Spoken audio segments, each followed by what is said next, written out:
Picture this. The greatest navy in the known world has dragged its warships out of the sea, hauled them onto a beach in Asia Minor, and surrounded them with a wall built from chopped down fruit trees. The Persian fleet is hiding behind an orchard. Within hours, that strange wooden fortress will become a funeral pyre. A bonfire so bright it announces the liberation of half the Greek world. Back up 11 years. In 490 BC, the Persian king Darius sent an army to punish Athens for supporting a rebellion. The Greeks crushed it at Marathon.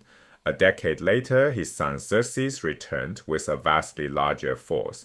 They burned Athens but lost their fleet at Salamis in 480. By the summer of 479, two Greek armies were closing in to finish the war.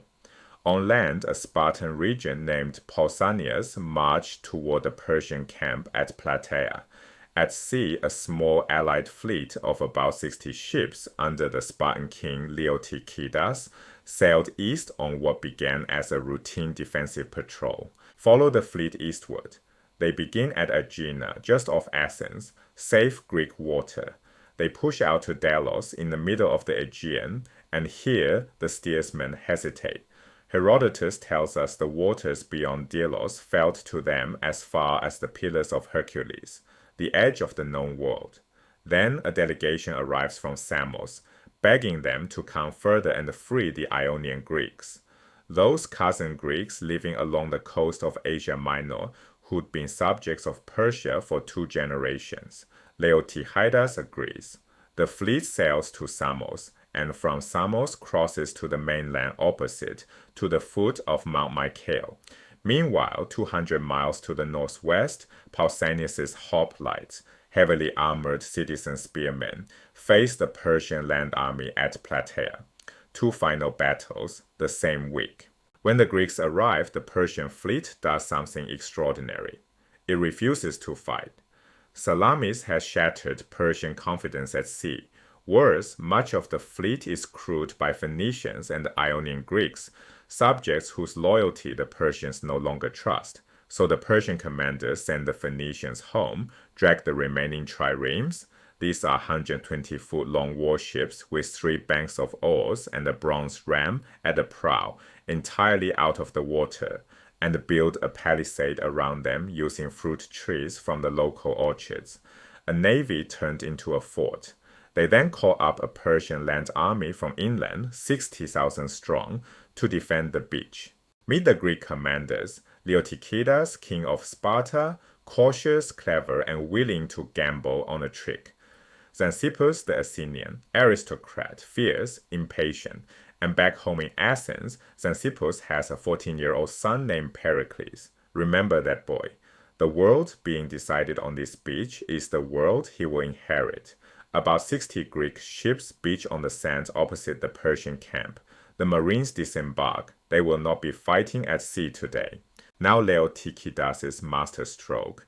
As the Greek fleet rows close along the shore, a herald stands on the flagship and shouts towards the Persian camp. But he shouts in Greek, aimed at the Ionian troops inside.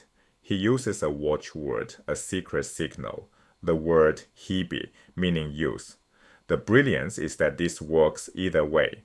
If the Ionians hear it and defect, the Persians lose a quarter of their army. If the Persians overhear it, they no longer trust their Ionian troops. Either way, Leotychidas wins. The Persians take the bait. They strip the Ionians of their weapons and march them off to guard the mountain passes. In a single shouted word, the Greeks have neutralized thousands of enemy soldiers before a single arrow has flown. The Greek ships beach, but here's a detail worth pausing on. Triremes beach stern first. The bronze ram at the prow is fragile and irreplaceable, so you back the ship onto the sand. The pilot leans over his shoulder, the rowers reverse stroke, and the stern slides up. The Marines, about 600 of them, drop off the back, already in armor. Within minutes, they reform on the beach as hoplites, heavy infantry, locked shield to shield in a phalanx. A fleet has become an army. The Greeks form up. By tradition, the Spartans take the honored right wing. The Athenians and their allies take the left, along the beach. They advance toward the palisade, but the Spartan wing has to swing inland up the slope, and the ground betrays them. They disappear into a ravine, completely out of sight. Xanthippus refuses to wait. He orders the Athenians forward at a run. The Persians plant a wall of wicker shields and unleash arrows.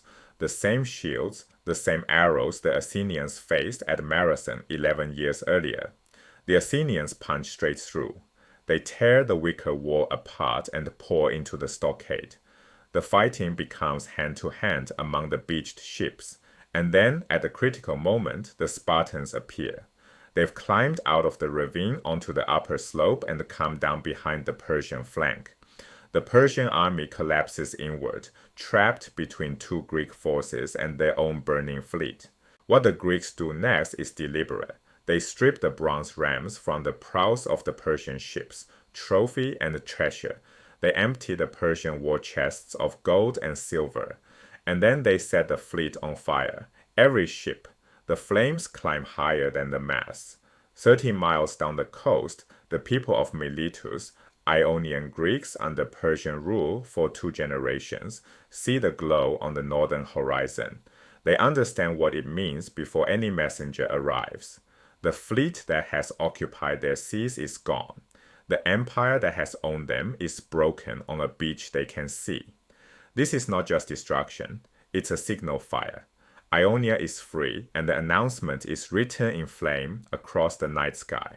A herald arrives almost at once with news from the west. Plataea has been won. On the same day, by tradition, 2 final battles have ended the Persian Wars. Mycale destroys Persian naval power in the Aegean forever.